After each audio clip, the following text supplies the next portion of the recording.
move this quickly unless they've got some sort of reason.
Apologies about that, everyone. We lost internet.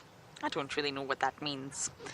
I mean, how do you lose the internet? But it happened. We lost it. And we're back again. These cuppies seem to have settled, and that's not what I want. I don't want them to settle. I want them to come out. They're slowly but surely venturing a little bit further past the stain on a daily basis. And soon they'll be running circles around and you won't be able to keep up with them. The cameraman will be dizzy trying to keep up with these cubs. I really, really hope they survive. Ribbon has suffered great loss, and I think the reason I do feel such a connection to Ribbon, as many of you do, is her journey. It's a journey like no other. It's an epic story of Waffles and the Mara. Waffles is my other favourite hyena. Whew, she is a beast. And I love her dearly. Waffles went against the grain to overthrow the matriarch, but she did it with an army. She collected a coalition of females, or she gathered them, and together they overthrew the matriarch.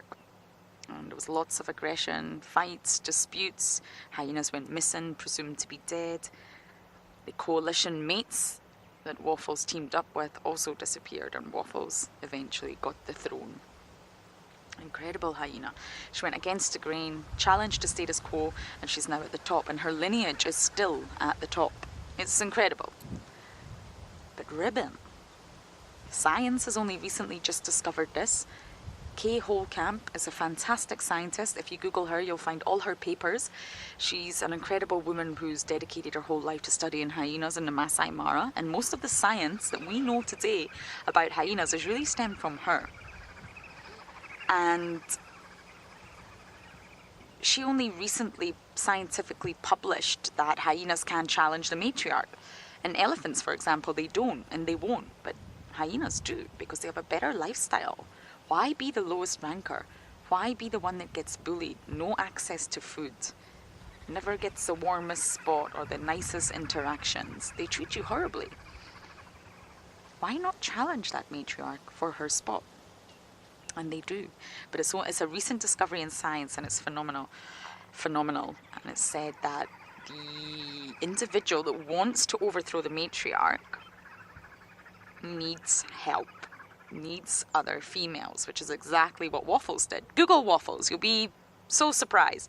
And of course, those of you that have been watching for a while, you know Waffles. We spent many an hours with Waffles doing exactly what Ribbon does, sleeps. And Ribbon did the matriarchal overthrow apparently on her own. She has Intima, which is her older daughter. But I don't think Ribbon had much help. And again, this is new information to science.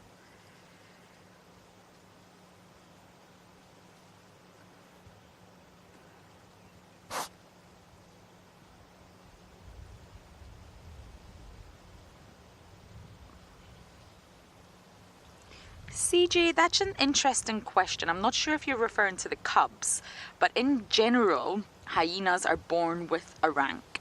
So you get it from your mother. So you're either born with the same rank as your mother or a little bit below her, marginally below her.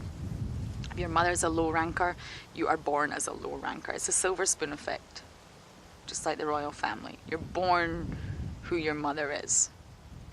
And if your mother's a high ranker, then you're a high ranking individual as a cub. So therefore, you don't need to exert dominance. Every individual in a hyena clan knows exactly where they sit on that proverbial ladder. There is absolutely no mistake in it. Now, you can show dominance through body language and aggression. You can also show submissiveness by always bowing down, always making sure your genitals are nice and flaccid, and taking the submissive position in the greeting ceremony, which is very bizarre to watch, but it tells you a lot. Now, in the cubs of the same litter, which means your mother is the same, they can't both be the same rank. Now, in this case, Ribbon's little ones, here they come, are both high ranking. Ribbon's the matriarch. So they're going to sit just under Ribbon, but they both can't be at the same place. They both can't be number 2, if you like. One has to be 2 and one has to be 3.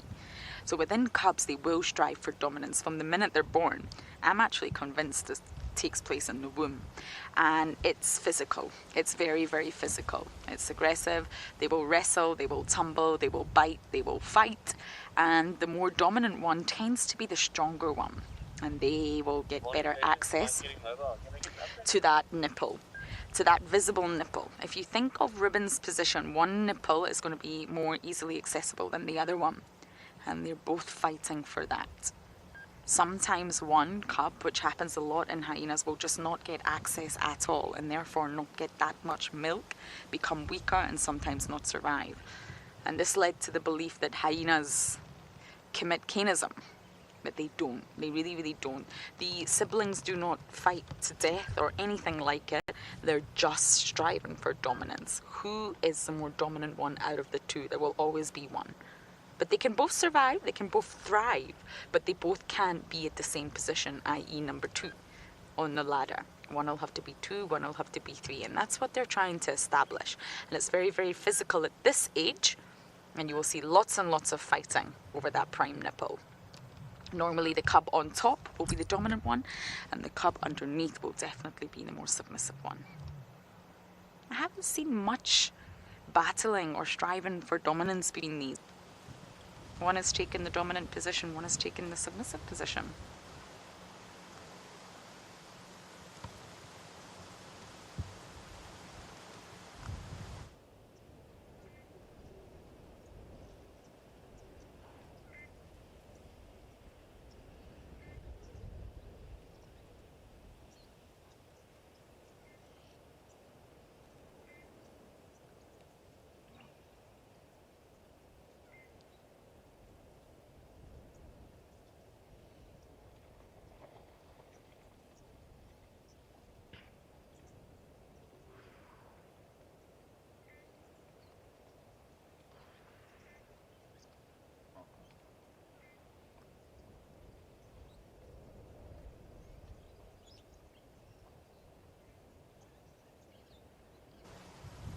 Sorry about that, everyone.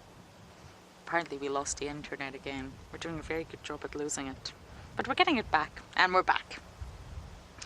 So I can't really remember what I was saying, but with these cubs, I wonder if it's already been settled, or if the battle has still to commence. I'm not sure. But I'm not witnessing it like I've witnessed in previous hyena sightings.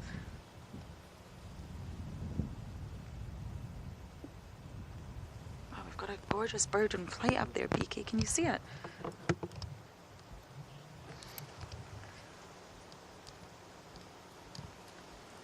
What was that, Londeka? MIH6, you're asking a question? Looks like it could be a battalier. Ooh.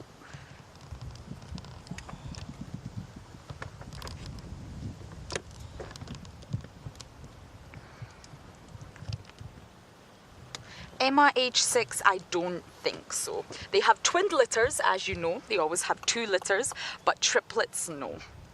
Maybe a rare genetic mutation would make them have triplets, but generally speaking, hyenas only have 2 at one time. They can also have 1, but they normally have twin litters. So it can either be 1 or 2. I think 3 would be a real abnormality.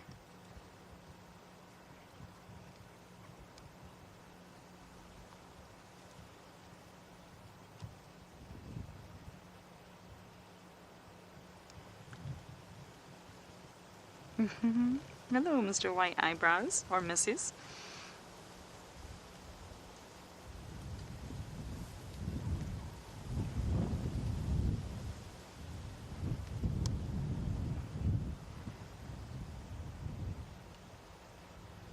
I think they're going to start to come up now. I want to see them. I want to see their full bodies.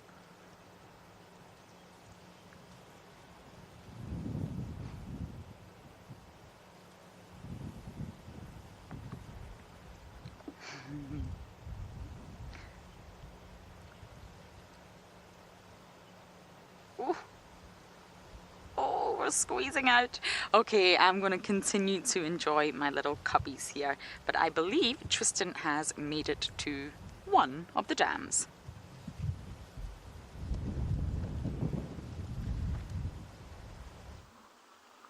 We have indeed, and we are with a big grouping of buffalo. Now, why are you guys running all of a sudden?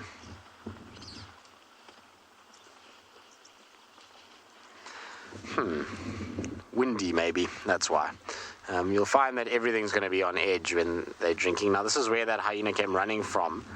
So I don't know if it maybe was chased by the buffalo at some point, or if there was potentially some sort of issue with, maybe another predator in the area. But these buffaloes certainly are not happy about something. I'm sure it's the wind. But let's just go up ahead here, because I see a couple of bulls running from the right. There's also an elephant that's here.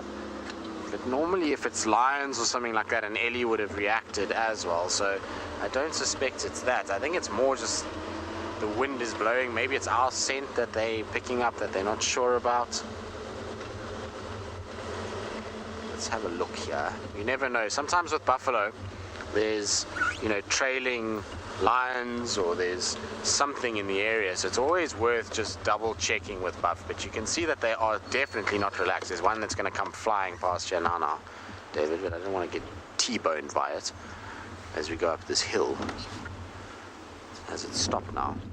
Yes, it seems like it has. Weird, every time we drive they get a little bit skitsy. Guys have stopped there. Okay. I mean, there's no sign of any lions around, or any reports of lions around, so I don't think it's that. I think it's literally just the wind is blowing so much that they're just feeling a little nervous of what's going on around them, and that's why they kind of head up and looking. And you can see how they group together. You notice how when they feel as though they're threatened, these bulls have all put bums basically together and horns facing outwards, and that'll be able to then defend themselves from whatever may be lurking and may potentially threaten them. It's not a nice day, I'm afraid, for you guys. These particular windy days are horrible if you're an animal that gets eaten by predators, that's for sure. Really cool to see buffalo again, though. Been a long time since I've seen a herd of buffalo on Djuma. Well, a herd that is of this size, put it that way. I've seen a few kind of small groupings last year, but it's a nice size group. But you can see how nervous they are. They're not happy at all. Maybe, like I said, part of it is the hyena was harassing them. Sometimes you'll find hyenas cause a little bit of trouble and they kind of run through, and it gets the buffalo a little bit temperamental. But I don't think that's the case, because when we first arrived with these buffalo, they were drinking and they were relaxed and everybody seemed absolutely fine. It was only when we kind of stopped on the dam wall that they became a little bit more shy. And I mean, you can see they really aren't comfortable at all. Their behavior is that of animals that are on edge. Like I say, everybody's kind of turned in, heads are up, ears are going forward, noses are in to the wind to try and figure out what's going on. And so they're just trying to kind of work out what's happening. And ultimately, we don't know what's happened with this herd during the course of the night. It could easily have been going through from the northern side, because it looks like they've come from the north. And the Talamatis might have chased them around last night. It's difficult to say. And so maybe that's also why they're a little bit more nervous with this wind blowing, is that they had a rough night. Could be that. It just could be that they haven't been in this area for a while, and so they're just a little bit kind of wary of what's going on around them. But with the vehicle off and us sitting for a little bit, hopefully with our scent kind of drifts into the air and they start to relax a little bit, and we don't have to worry too much.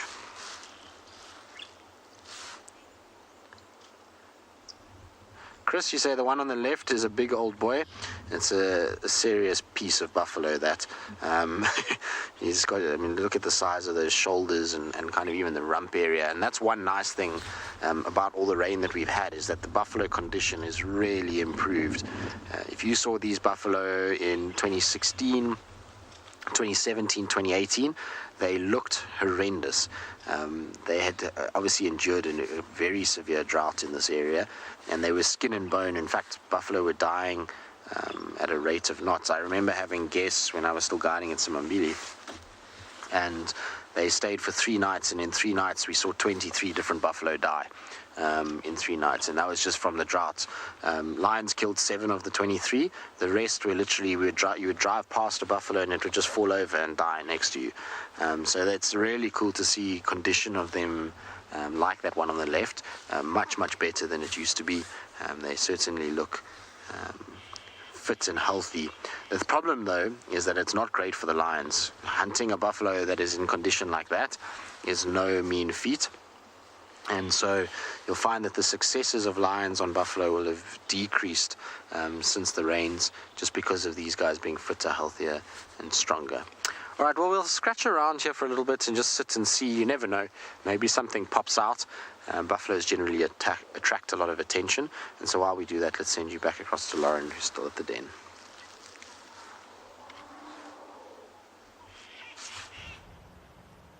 Snoozy hyenas at the den. Everybody's sleeping. We've actually got 3 adults. I've got another adult there, because I don't think we're going to be able to actually get it on camera, but just behind this sort of cluster of vegetation there is a body. You can just see it there. That's a hyena, I promise. So there's 3 adults and of course 2 little cubbies. It's so lovely to know that we actually have a communal den once again. It's been a long time. The last den that was a communal den that we had was Gwen's den. And this was when Ribbon was a low ranker. And we used to spend a lot of time there watching Ribbon suckle Paddy.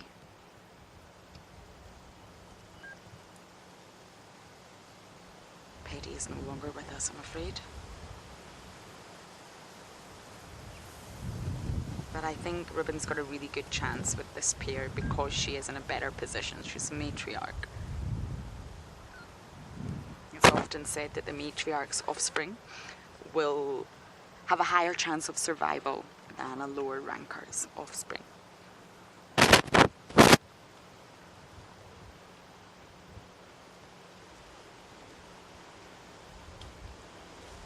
If the cubbies do disappear completely inside, we will take a bumble. But I am hoping that they won't.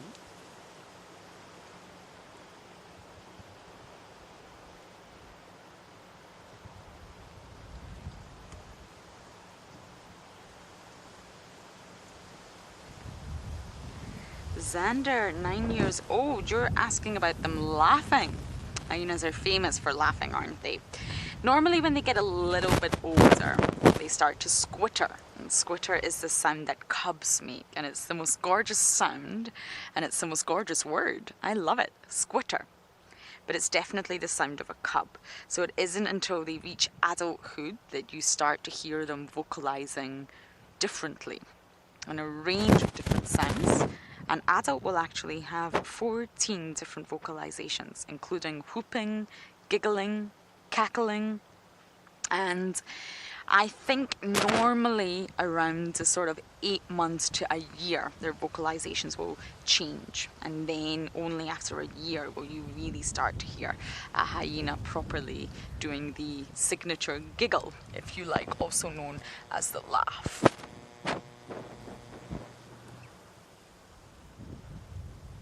But right now, the vocalizations that we will hear will be squittering.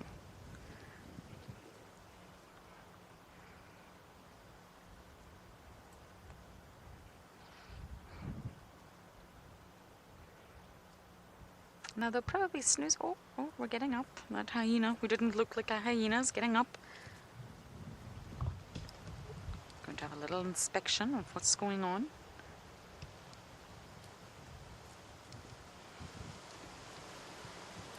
And then I think we're going to find a new snooze spot.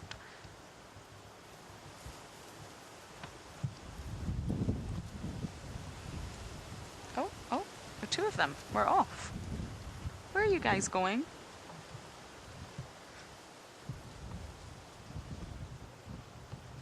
I wonder.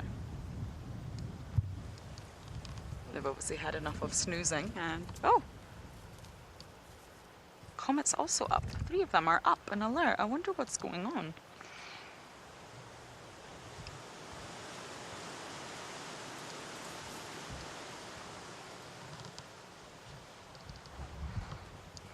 They're running. Sorry everyone, I'm trying to listen and piece together what might be going on. It's very windy, which means it's really hard to pick out sounds. But Ribbon's not reacted. If there was a threat, Ribbon would have reacted. She's the matriarch after all. But something just happened there. Ribbon?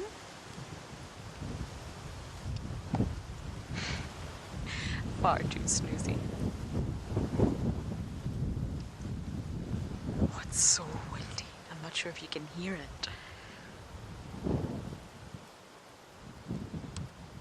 Oh, this is a sentence I don't normally hear, but I believe Mr. Tristan has found some buffalo.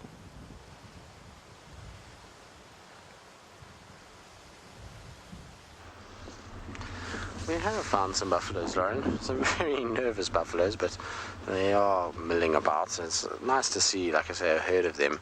It's such an interesting thing watching buffalo herds. I mean, a lot of people think of them as just glorified cows, but they really aren't. They're an incredibly powerful animal, but their social structures are quite interesting. It's quite loose at times, but when anything threatens the herd, it's really amazing to watch how quickly they get themselves sorted out and how they basically close in all the most vulnerable into the middle, and those that are strong and big in the form of the bulls tend to then hang out around the fringes, and they kind of get themselves into a situation where they can then protect the herd from anything that comes towards them. And you can see this is all the little ones that are kind of stacked in the middle. To our right hand side behind us and to the left is all big buffalo bulls that are basically protecting this whole section here and making sure that anything that comes from behind us, theoretically, they would be able to see off. And then there's the guys that are at the back, which I'm pretty sure mostly males too, which will protect if anything comes from that direction. So they're able to really kind of keep the herd in a nice sorted environment where they don't have to worry too much about things, and then the bulls can chase off most predators that would be around. I mean, it would take a seriously organized lion pride to hunt these guys, particularly in conditions like this, because of how nervous they are. They're going to, at the slightest movement, going to be either running or trying to chase them away. So it's super interesting watching and to see how they kind of protect themselves in numbers. And it's why when lions hunt, often you find them tackling things like big bulls that are generally on their own, which is much easier. They don't have to compete with others, or they try and go for weak, sick, injured individuals that are spread throughout the herd and that maybe are lagging behind or are not able to move as well as the others. Is that one going to try and mate, David? Looked like it was going to, didn't it? There was one.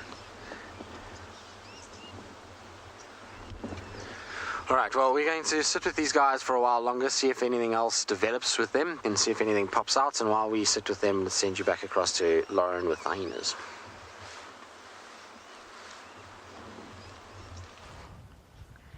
We have had incredible action. So the 3 ran, and then Ribbon got up and also ran. And there's been intense vocalizations. Tails are up, dominance, aggression.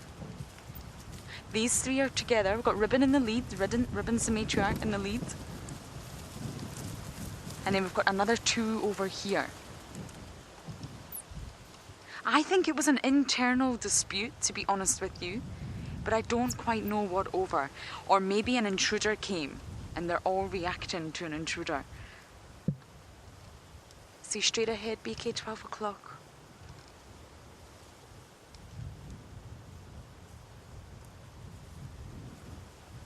That was unbelievable.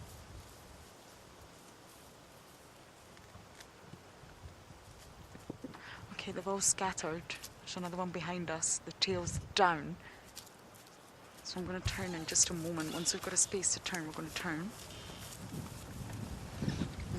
Something's going on with the Djuma clan. Yet again.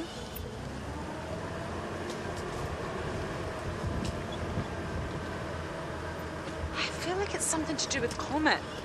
They're not happy with Comet, but I don't know why. Hello? What's happened to your eye? Doesn't look very good, I'm afraid.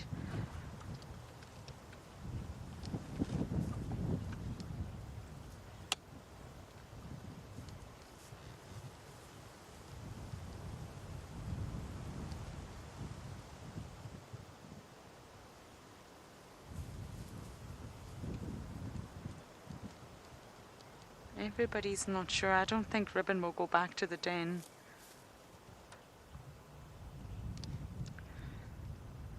Nick, you think the wind is playing havoc with the animals? Very possibly, Nick. Very, very possibly. It makes prey species very nervous because they know they can't hear anything coming. And predators also can use it to their advantage, but of course, they also can't hear. So it can play havoc. Nick, you're right.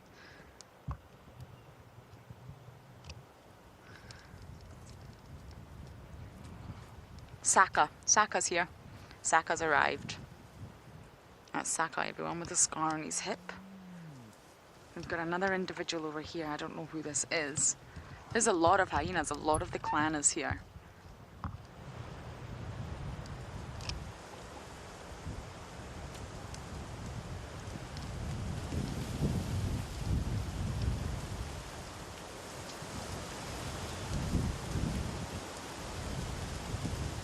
I'm just trying to think if Comet's eye has always been like that. Chris Rogue or Michael Fleetwood, if any of you are watching, maybe you can help me. I've never seen it looking that severe before, but possibly I haven't actually had too many sightings with Comet. Maybe. Hello? Maybe it's always been like that and you can let me know. He's blind in that eye. Or he's thought to be blind. Thought to be blind in that eye. Thank you, Chris Rogue. I've never seen it look that droopy before. There's redness to it. But I know that Comet always has an eye issue. He's believed to be blind in one eye. Just looks extremely droopy. This is the first time I've seen the clan all together like this, or at least many of them, in quite a while. And this is what a communal den brings us. So a communal den brings us the opportunity to view everybody, view interactions, who is who sits where, who's in the good books, who's in the bad books. it's really, really beneficial for us to have a communal den again. And they're all welcome. If you remember when we first found ribbon here, not everyone was welcome.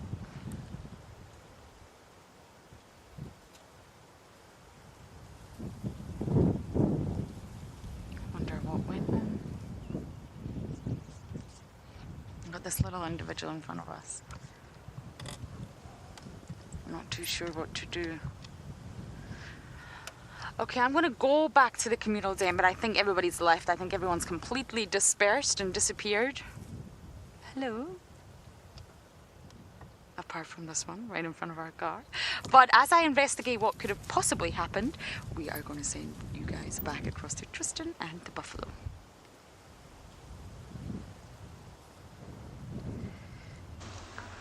Well, it seems like there's lots going on. Everybody's in a bit of a funny mood this morning. Hyena that we saw running, and lots of audio, and I don't know, maybe there's a bit of a disturbance somewhere there that they're busy sorting out. You never know. It's possible. But as you can see, our buff herd is just slowly starting to move away now. They were at the dam and kind of drinking, but I think they've had their fill, and they're now going back kind of northwards towards the cut line. I wouldn't be surprised if they actually head towards Buffelshoek Dam for the afternoon sort of time and drink there, and then head back into Buffelshoek itself. I suspect that that's the kind of route that they're going to take. But what we're going to do is, after we've kind of finished up with these guys and watched them disappear, I think we're going to take the northern boundary and just drive slowly along and just see if maybe we can pick up where these guys crossed over and where they came out of Buffelshoek and into Djuma, and just see if there's anything that maybe is on top of their tracks. You never know. Maybe the telemates have come down. I know the telemates were heard last night calling up in the north of Buffelshoek, around an area called Kyamanzi, which is quite far north, but lions can move pretty quickly, and when you've got a situation where you've got buffalo and food, it's possible that they've trailed them. You never know. Also with male lions, sometimes they can follow them down. I know yesterday the two Avoca boys were with the Inkahumas, and they were just south of the Simambili cut line on Elephant Plains, so it's quite a long way away from where we are here. What are these coming over here, David? Well, there's woolly-necked storks. Look like they might be. Oh no, they've gone below the tree line. Sorry. Oh, there you go. Yes, they look like woolly-necked storks.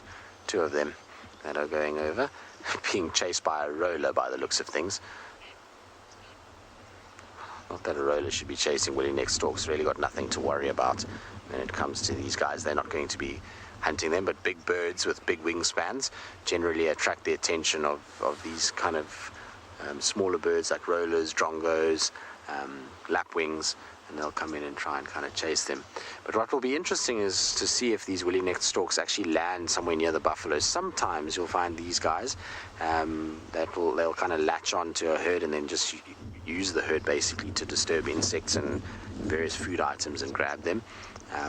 You see it more with Abdom stork and white stork than you do with these guys. These guys, black storks, yellowbills, generally try and spend most of their time around watery areas where they're able to find like freshwater mussels and those kind of things. In fact, actually at this reserve that I was talking about the other day north of us called Abelana, I was watching black storks harvesting mussels, freshwater mussels. Pretty interesting to watch how they go about it. Obviously open-billed storks are also incredibly good at it. That's why their beak is shaped the way that it is. They have a slight gap in their beak which is able to kind of crush that shell and open it, and then it closes right to a point which is almost like a little set of tweezers, and so as they kind of crush it open and it breaks, then those little beak can go in and basically pull out those freshwater mussels, and they make use of them. So you can often find a lot of signs of freshwater mussels all over the place. Oh look, some of our buffalo are lying down. That's good news. It means they've relaxed a lot, and also that potentially they're going to spend a bit of time in this area. Colourful pallets. So if you read books, most books will tell you 20, 21 years for buffalo. Out here in the wild, very, very seldom do we see buffalo reach anywhere close to that. Most of the buffalo out here that you see are going to be, younger than 14, 15 years, with a lot of them, especially those big males, a lot of them are only around sort of 10, 12 even though they look big and bulky. So buffalo don't get very old in wild areas, just because as they get older they start to lose condition, and then they get hunted and taken out by lions.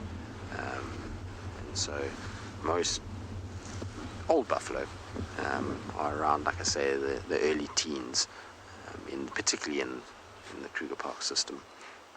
And also after that drought now, you'll find most of the buffalo would have been old and young that died during that period. Only the strongest would have survived. So most of these guys, like I say, I would reckon would be anywhere between sort of, if they're adults, anywhere between sort of 4, 5 and 10. Good. All right, so we're going to carry on. Like I said, we're going to go check the northern side, just see if there's any sign of anything following these guys. While we do that, let's send you back across to Eric at andBeyond Ngala, see how he's getting on that side.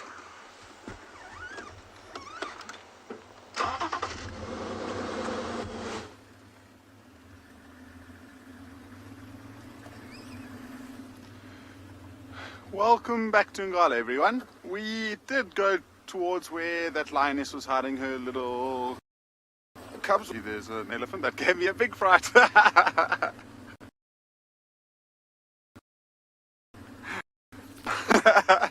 happened on TV. But that elephant didn't seem like he was too happy to stick around, so I'm not going to try and show you him. But basically we went towards that riverbed, and there was none of the feet, which probably means that the cubs are deep inside the bushes. So we decided to leave, and since then we've been doing circles around the area to try and figure out to find where the mother has to move. She was on water, drink, on towards areas, some hunting opportunities. Maybe she has to go back to the prior that we've heard last night. We had 2 minutes for a few tracks, but confusing because we've got the den side over here, and then it moves in and out like that. Okay, so our signal's a little bit of an issue. We'll send you across to Lauren and see if we can sort it out.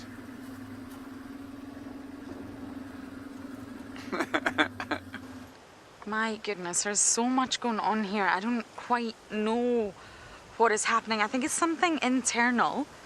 And I also thought I heard an impala. The wind is howling. It's really howling. And therefore it's tricky to know if I did hear an impala or not. There's someone here that they don't want here. They've split into 2 groups. The dominant ones and then I guess, the lower ranking ones. Ribbon's disappeared. They're on a mission, these hyenas. BK, I think what I'm going to do is just move forward because there's another individual here. And then maybe we can slowly start to piece together what's going on. I really haven't seen the Djuma clan together in a while. I realise I've not seen Comet in a while. I've seen Saka. Hardly spent any time with her.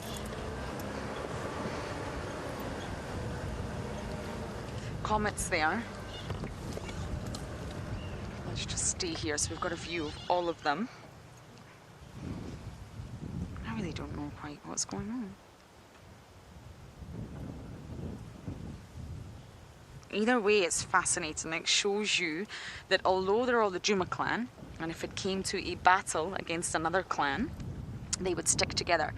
But it also shows you that there's sort of unease and disputes between the clan, which is not good news, I'm afraid.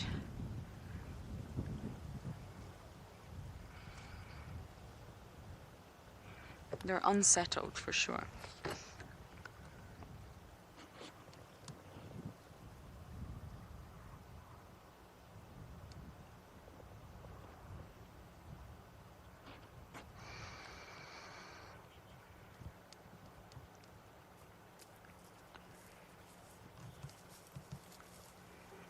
Beach Girl 77, absolutely not. Ribbon will keep those cubbies stashed in that hole. So now that Ribbon has completely disappeared, she's gone, the cubbies are inside. And they won't come out until they hear Ribbon call. Where did that hyena go? It's just there. I'm gonna go forward, Beaks. So she absolutely won't. She trusts the clan to be around, especially some members more than others, in her presence. But now that she's gone on some sort of mission, the cubbies will not come out. They're at that stage where they will only come out to Mama's vocalizations.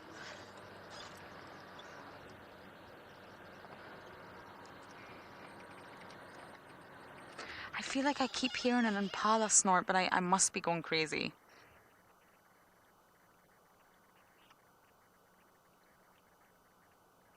I think I'm going crazy. Now, I think this might be Luca. I can see what looks like a smiley face on his ribcage on his right side. I wonder if it's worth exploring and seeing if we can possibly see where the other hyenas ran off to. It's a windy morning. Predators are going to be moving. Prey are going to be nervous. Clearly this individual is not nervous by any means, snoozing quite happily. We've got another hyena here, BK. I'm just going to roll forward a little bit, get a visual of this one.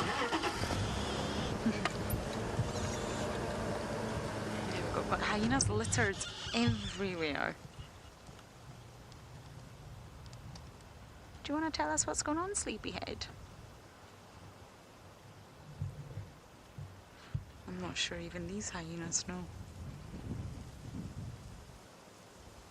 You know, many of you have just seen Ribbon sleeping at the den and been a great mum, but see when hyenas really go into action, they're incredible animals to watch because they're coordinated, they're social, they're communicating, they have a game plan. When you see clans interacting together, possibly in a hunt, as you do in the Masai Mara, or here, just trying to find some food, and it's really, really incredible thing to watch. I think what I'm going to do is circle back to the den, just make sure no one's at the den, and then I think I'm going to explore and see if we can see any other hyenas and what they're up to. Something caught their attention. I'm just not sure exactly what it was.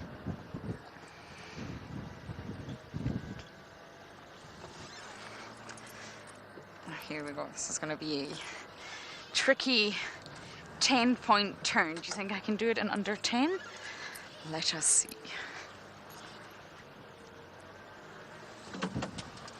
I did it in 4. There we go.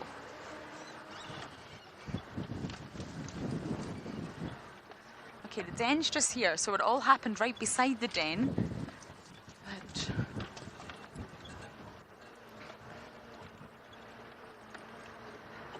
look, I don't know if we have a kill on the horizon. I think something's going on here, everyone. I'm going to investigate, and as I do that, we're going to send you guys across to Eric.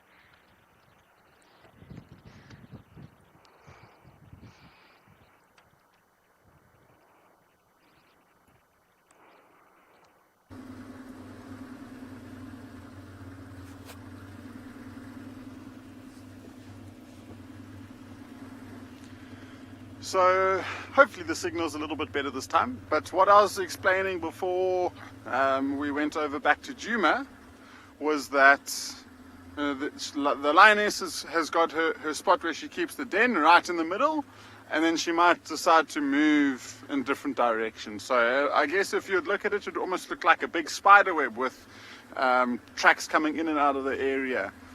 So it's a bit difficult to try and find tracks right there.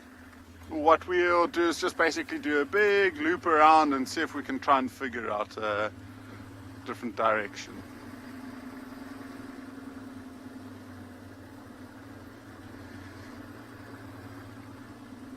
So the way that we're heading now is a very, very small pan along this road, just to see if maybe she decided to go and have something to drink.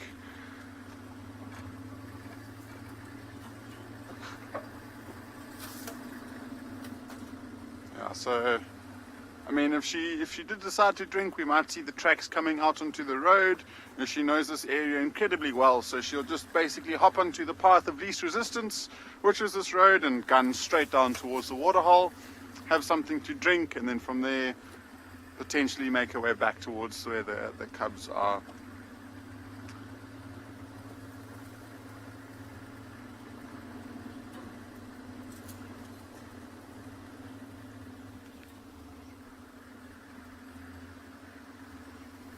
Christelle, you're asking about if animals migrate from north to south, and they don't anymore, unfortunately. There was some sort of migration that happened within the Kruger National Park, and that was basically, I think it was more of an east to west, if I'm not mistaken.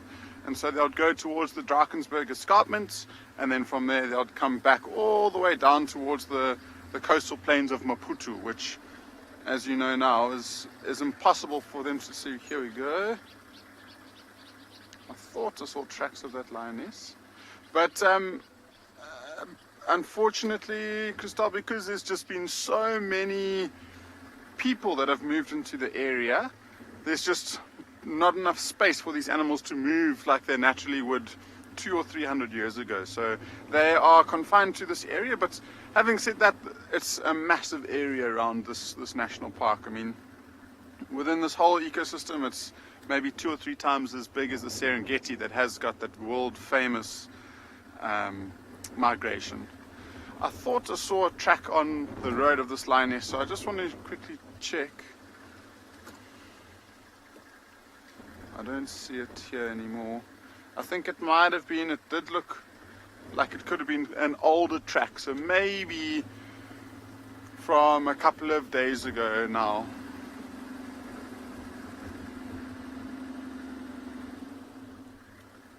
Oh, there's definitely no more tracks on the road, so we'll keep driving and see if we can see any fresher signs of what she's up to. There's been a team, I'm sure you know, Sean and Rowan. They've been looking for those lions with no luck.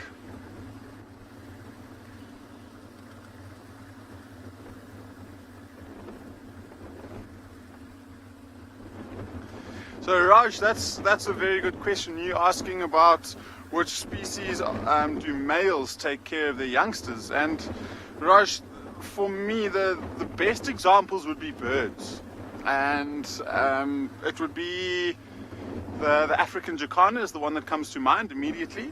They will basically look after the youngsters.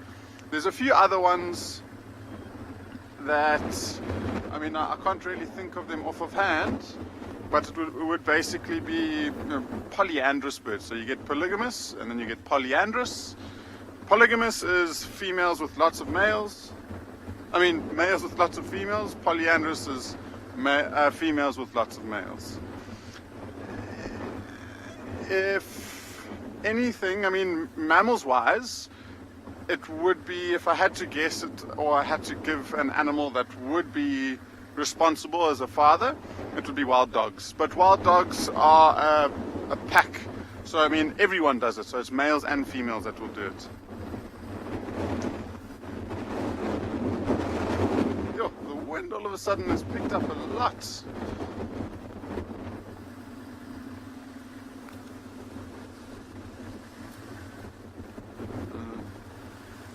So this wind, I guess this wind is going to affect the animal's behavior. Okay, so whilst we keep looking for tracks and other things, what we'll end up doing is just taking you across to Tristan to see what he's up to. Yo. Well, we were just backtracking those buffalo just to see if anything was following them. We went all the way up to the boundary, found where they crossed in, but there's nothing on top of their tracks, or certainly no sign of anything following them. All there is a lot of wind all of a sudden, so it's not ideal because, like I say, wind is never the greatest thing for game viewing, so hopefully it dies down by this afternoon and blows itself out. But I was just thinking about parents and males that are looking after their offspring, and I'm not sure what was mentioned, but I think the best ones for me is always the jacanas. The jacana males are super parents to their little ones. They tuck them in under their wings, carry them around when they can't get places, and are constantly close to the little ones. The females, funnily enough, do very little when it comes to the chicks once they've hatched. And she's often doing her own thing, and it's why she's sizably larger.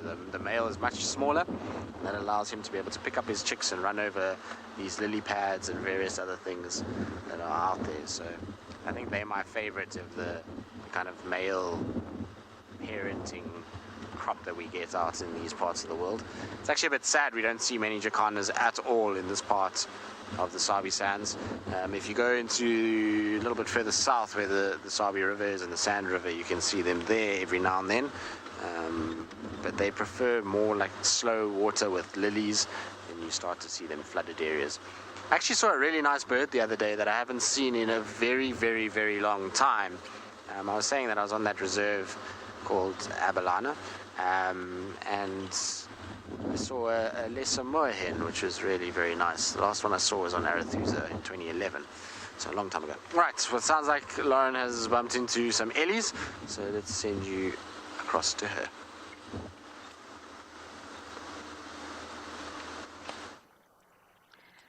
We have bumped into elephants that were all over the road. Now, I just want to be really, really cautious. Elephants get nervous in the wind because their hearing and the hearing range is also affected. They get very nervous. So sometimes they can be slightly more reactive than they would be on a normal, non-windy day. Now, BK, I'm just going to try and roll forward because we've got a lovely youngster here, a lovely boy, just drinking.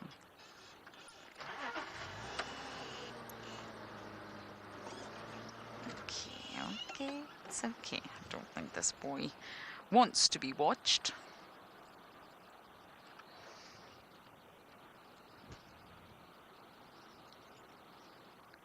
He's a youngster, definitely a boy. Oh, the big mama's coming. Oh no, I think this is another big bull.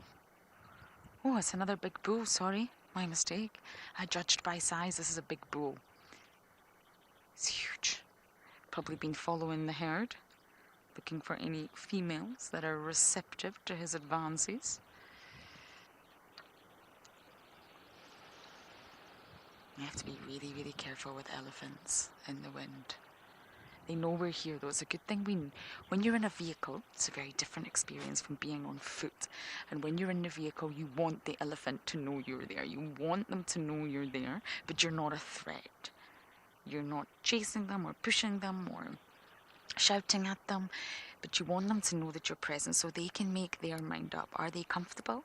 If they're comfortable, then they'll hang around. If they're not comfortable, then of course they can move into the block and disappear. But on foot, it's a completely different scenario. Now, I know we've not got the best views of this one drinking, but I've got two tiny, tiny calves on my left and a young mother, and I've got a nervous bull, so I don't want to turn on my engine.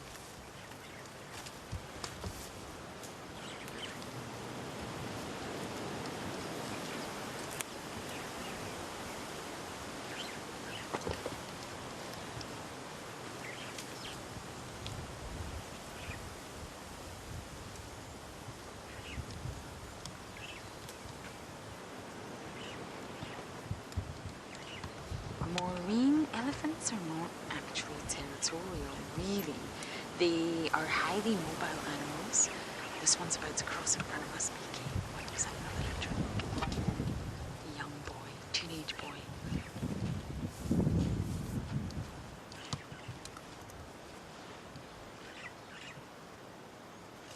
Just gotta keep an eye on them. Sometimes the youngsters can be the troublesome ones.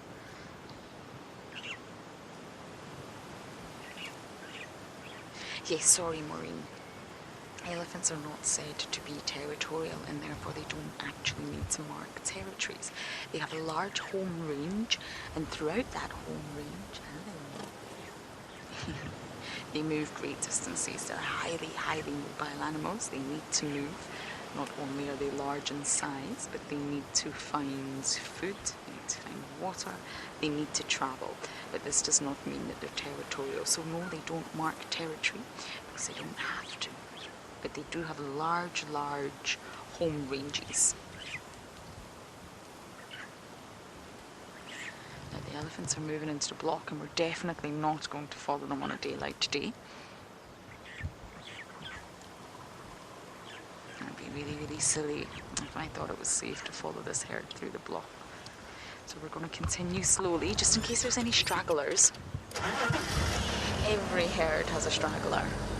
But they were drinking from this lovely, lovely little pan. Very close to Chelapan.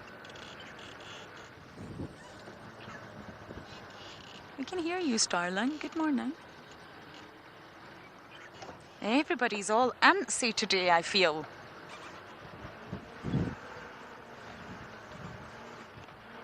Okay, I think the elephant herd is past, which is good. I can pick up a little bit of speed. The last thing you want to do on a day like today is give an elephant a fright. The last thing you want to do ever, actually, is give an elephant a fright, but especially on a day like today.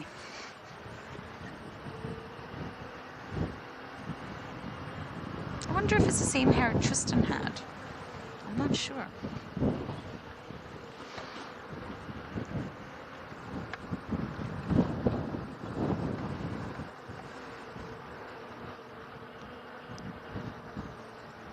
Okay, we're in the clear for elephants. So I think we're just going to head back to quarantine, actually. I'm very suspicious about those leopard tracks, and since it's windy, I am going to check and see if anybody is still lurking about. And as I do that, we're going to send you across to Eric with my favorite antelope.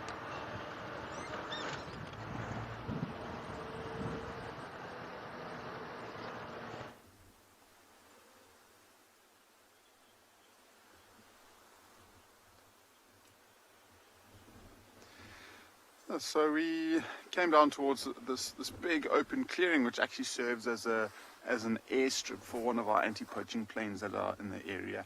And as we came around the corner, we saw this really nice big herd of impala that are all clustered together. There's a couple of them that are feeding off to the right, but the majority of them are all grouped together, and some are even lying down.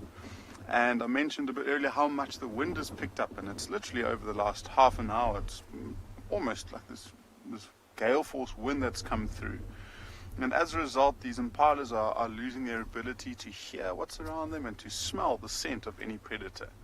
And so the best thing that they can do is come out into an open area where they rely on their eyesight now. And so that's why they've all grouped together. I'm sure one of the reasons why they are so tight is because of the male will be making sure that they don't wander too far. I don't know if anyone would be able to see the male, but he's all the way on the left. As you pan, look, no horns, no horns, no horns, no horns, still no horns, and then eventually that big one over there with the nice big set of horns over there. So this is his little spot that he's keeping an eye out and protecting them, and you can see, I mean, he's the most alert of all of them. He's not feeding, he's not cleaning, he's just watching. And in the distance, I think, is actually another impala ram that's waiting on the outskirts, and I'm sure he's just basically wanting to make sure that impala ram in the distance isn't going to be too much of a threat. So now he's going back. Watch him now, he went down, sniffing around the females.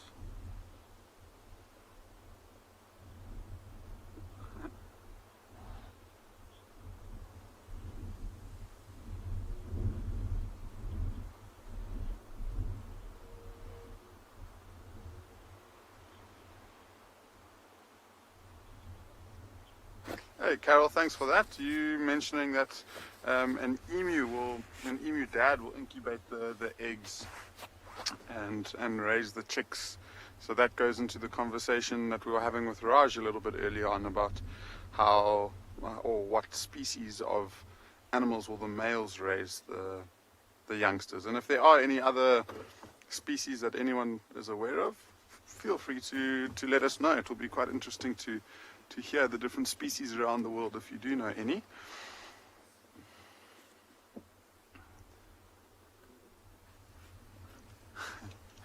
Yeah, so I mean that impala male, I mean he's got his head up, he's almost calling, and I think he's calling straight towards that impala male in the distance over there. I don't know if you can see him from here in the way. So he's lying down. That other male is not posing too much of a threat. You got him. Feels like I'm doing the limbo. I'm ducking and diving away from the camera. So that's what that other male is keeping an eye on, is that lone male there. And if he sees any sign of weakness or anything, he might come in and try and challenge this male for this big herd of impala that he's got.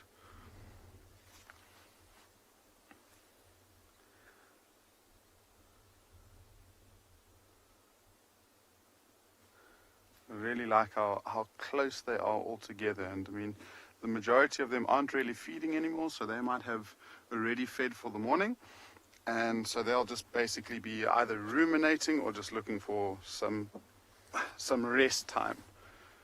I think out of most of the animals, I mean, I'm sure they understand predator behavior probably a little bit better than us.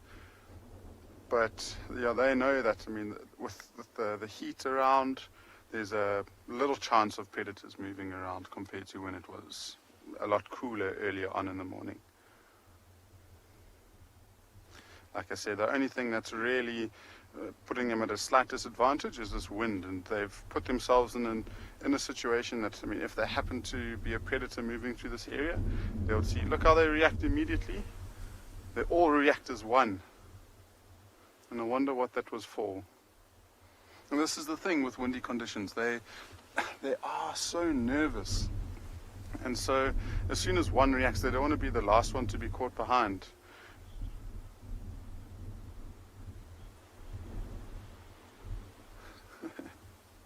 Gustav, you're asking if animals get diabetes, and I wouldn't imagine so. I don't think. I mean, I don't think so. It's an interesting question. I can see if I can find out more about it, but I mean, diabetes for me tends to be too much or a lack of sugar in one's blood, and most of that sugar we get is from processed foods, which these animals don't really have access to. So I doubt that they would get diabetes, but I'll have to double check that for you.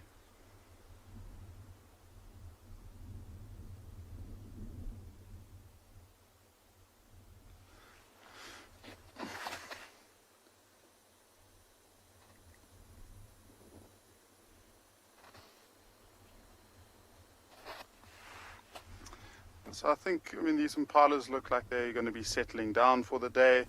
They're not going to be moving too much. There's even one that's drinking. So we're probably going to leave them in the next couple of minutes, and we might end up heading towards a waterhole. And we might see you in the next 15 minutes. If we don't, we'll definitely see you in the afternoon. So we'll send you across to Tristan to see what he's doing this for the rest of the morning.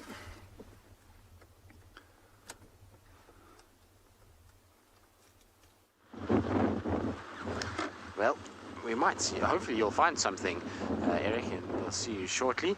But hopefully we'll find something, David. That would be first prize. I saw some leopard tracks there, but I'm not sure if they're from today. They look like they're pretty windswept. Although, I mean, you can see now. So if you look on the road in front of me, can you see how the road is being blown? So when we talk about tracks looking fresh or when the wind damages them, you can see why they can be damaged by wind. So what's happening is the surface of the road is basically being washed like this with the wind, and it causes dust to overlay on top of the tracks, as well as the edges of the tracks get blown, and there's sort of crumbling that takes place. So fresh tracks will have nice, clean, crisp edges, whereas ones that are being hit by the wind will be a little bit sort of dusty, if that's the word for it. They won't be shiny like fresh ones would be. So I don't think those are the right ones, but they could be. The last tracks I had this morning for that leopard was not far from here, and the guinea fowl were alarm calling in this area, so it's possible that it is. That's why we came here, just to check. But just kind of going off of what Eric was saying with diabetes in animals, I honestly don't know. I mean, I think it's quite a tricky thing to work out, particularly because, you know, you can't ask an animal how it's feeling, and there's not a lot of people that will go and kind of test for diabetes, I would imagine, on them.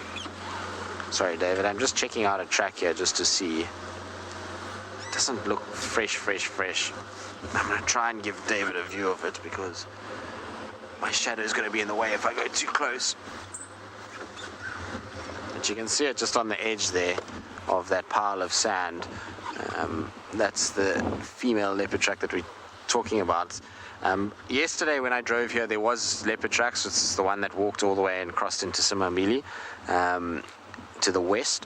But like I say, there's a fresher track that was seen this morning, and I'm just double checking to see if that is potentially part of those, but I don't think so. I think those are yesterday's one. They look quite washed and sort of dusty. Like I say, I use the word dusty, but when a track is fresh, it has like this shine to it, and that's because everything is compacted and it's nice and smooth. As soon as it starts to degrade, you know, particles fall on top and it starts to kind of look a little bit less shiny. David, this is exactly where we had those guinea fowl. This is where that track was. I wonder if maybe Tlalumba's not lurking around here somewhere and is now dropped into the drainage because of the wind that is blowing today. It's possible. It's very, very windy.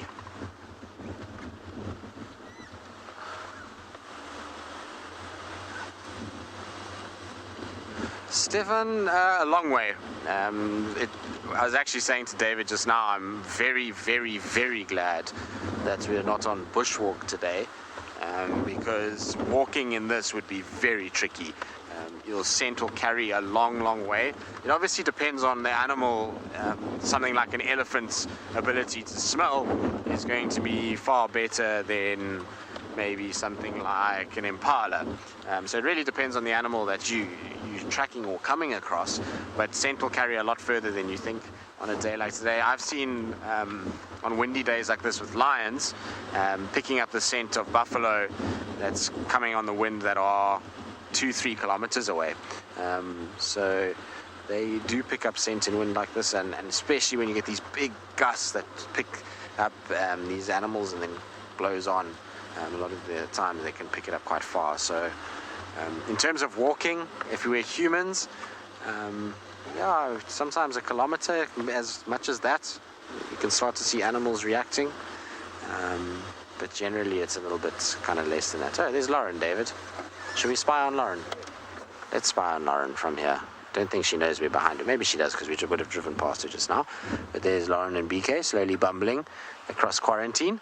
I think both of us had the same idea, is to come into this area and just double check to see if maybe there was any sign of these, or this leopard that we had tracks for. She just waved. Unfortunately, she was already past the bush when she waved, so we didn't see her waving at us, which is not ideal. Well, back to the drawing board for this afternoon. Hopefully the wind settles, though. I think we're going to get a cold front. I see some clouds being blown in. David, have you seen the weather forecast the last few days? I also haven't looked at it, but I suspect when you get wind like this, it's generally before a cold front arrives, and then we get overcast for a few days, and maybe even some drizzle, which will not be welcome. Drizzle when it's cold is not so much fun on an open vehicle. And so I'm hoping that we don't get that, but definitely a change of weather, that's for sure. All right, while we sort of slowly start meandering towards home, let's send you back across to Lauren and see what her plans are for the last little bit of drive.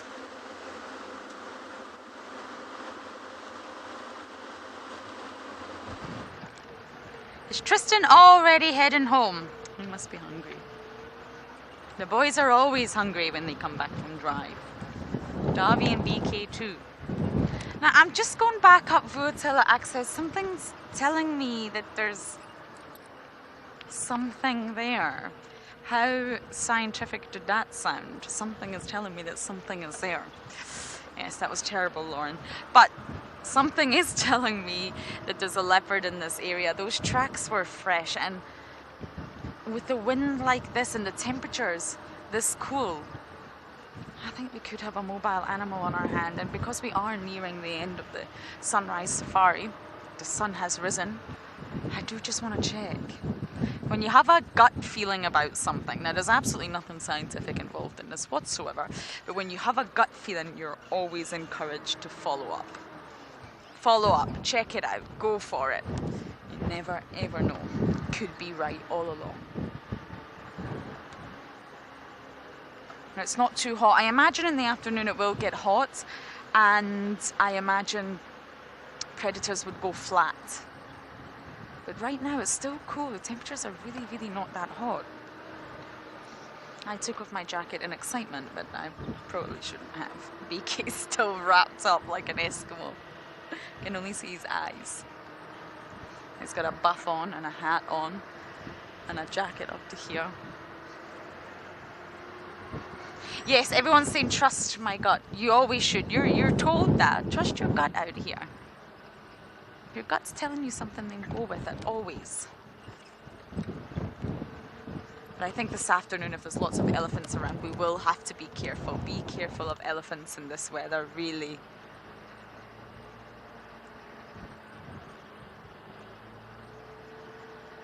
I don't know where all our leopards are actually hiding from us.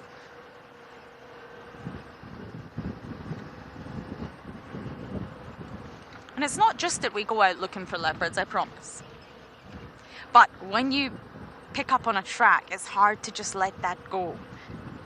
Because it sticks with you. You know there's been an animal not so long ago walking this path, and they're here. So once you get on that track, be it lion, be it leopard, it's really, really hard to let that go. But you want to find it, of course. And it's going to get easier as we go into winter, everyone. I promise you're going to see such a change in our safaris. It's going to get much, much easier. We will most likely see a lot more predators, and we will most likely capture hunts, capture takedowns, because it's so easy to see.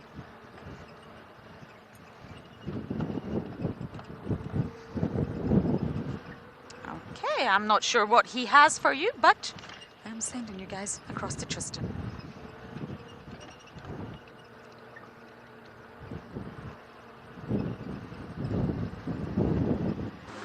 We did have a snake eagle, but it's just flown away, unfortunately. It's decided to take off and go and look for some food, and given how many snake tracks I've seen over the last 24 hours, I suspect that's not a bad idea. It's also going to be a bit difficult flying conditions though, so they'll have to hunt with the wind rather than into the wind. Unless they want to hover, then it's going to be quite nice, because the wind is blowing so strong that they can just kind of go up into the wind and just sit. Which would be quite nice for them. Ngala, what you up to, buddy? You can see how alert everything is now. Because it's so windy today, what you're going to find is that a lot of the animals are actually going to be in these open clearings throughout the course of the day. Normally what you would see is that in the sort of midday periods, these areas become devoid of animals because they get very hot and because there's not much shade. And so they go into thicker areas where they can find food, shade, shelter.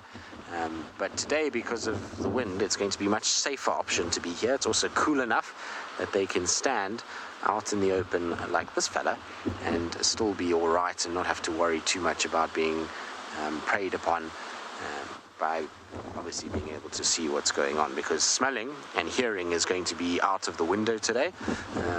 You can imagine with all the leaves rustling, they can't hear anything. And the scent is being blown all over the place, so in different directions. So locating an animal by a scent is going to be tricky because of the amount of swirling that's taking place of the wind. So eyesight is their main source of protection, and so being out in a clearing is going to be the winning formula on a blustery morning, that's for sure. Beautiful example of a male. It's quite interesting at this time of the year. Often the males start to look quite shabby and look as though they're not really looking very good at all, and that's because of the amount of effort that they're putting into mating and rutting. They lose condition very, very quickly because they almost stop feeding when they're chasing females around. But given that he's got no females with him, I suspect that he's been feeding well and is possibly maybe looking to try and take over a harem of girls in order to mate with them. So he's still looking in really, really good nick at this stage. All right, David. That's our Impala going. We're going to go and head home, try get out of this horrible wind for a bit, and like I say, I hope that it starts to drop this evening when we back out again for the sunset safari, and hopefully we'll have a bit of luck with the spotty cats. It's been a bit quiet from that front, lots of tracks, but no sign of them themselves the last couple drives, so we'll try and see if we can get one this afternoon. But anyway, it's that time for us to say goodbye. Hopefully you enjoyed the morning. I think it had a little bit of something for everyone, between the hyenas and leopard and ellies and buffalo. Very, very good morning indeed. So we're going to, like I say, head home, and we'll see you all this afternoon on our sunset safari. So from myself, Lauren, and Eric, all the way up at andBeyond in Ngala, it's been an absolute pleasure, and we'll see you all on the sunset safari.